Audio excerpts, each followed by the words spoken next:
മുക്കം നഗരസഭയുടെ 2024-25 സമഗ്ര നൂതന വിദ്യാഭ്യാസം പദ്ധതിയുടെ ഭാഗമായി GM-UP സ്കൂൾ ചേന്നമംഗളൂരിൽ പ്രസംഗ പരിശീലന ക്യാമ്പ് സംഘടിപ്പിച്ചു. നഗരസഭയിലെ വിവിധ വിദ്യാലയങ്ങളിൽ നിന്നായി UP വിഭാഗം കുട്ടികളാണ് ക്യാമ്പിൽ പങ്കെടുത്തത്. നഗരസഭാ ചെയർമാൻ PT ബാബു ഉദ്ഘാടനം ചെയ്തു. Ward councillor A Abdul Gafoor അധ്യക്ഷത വഹിച്ചു. പ്രധാനാധ്യാപകൻ K Vasu, staff secretary Triveni, P Sajid Puthiyottil, Sujith K Abdul Majeed തുടങ്ങിയവർ സംസാരിച്ചു.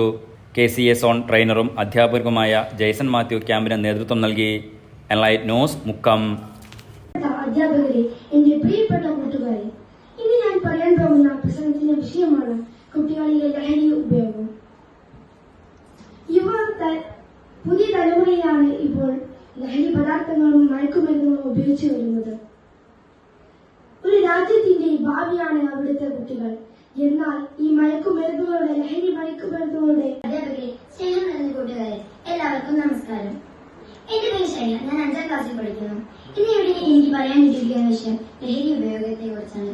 ആദ്യം നാം വിചാരിക്കുന്നത് ആൺകുട്ടികളാണ് ഈ ലഹരിക്ക് അടിച്ചത്. ഇപ്പോൾ ഗേൾസും എല്ലാവരും ലഹരിക്ക് അടിച്ചാണ്. ലഹരി ഉപയോഗിച്ച് തുടങ്ങിയാൽ പിന്നെ അതിൽ നിന്നും വിട്ടു നിൽക്കാൻ നമുക്ക് കഴിയില്ല. എന്ത് ആപത്ത് വന്നാലും എന്ത് വന്നാലും നമ്മൾ ആദ്യം അഭയം നേടുക ലഹരിയിലേക്കാണ്. പക്ഷെ നമ്മൾ ആലോചിക്കണം, ലഹരി ഉപയോഗിച്ചാൽ പിന്നെ അത് നിർത്താൻ കഴിയില്ല എന്ന്.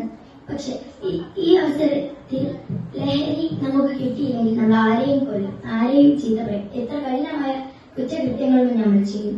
അങ്ങനെയൊന്നും ചെയ്യാതിരിക്കുക. ലഹരി ഒഴിവാക്കി ആരോഗ്യത്തോടെ ജീവിക്കരുത്. അത്രയും പറഞ്ഞു ഞാൻ നിർത്തുന്നു.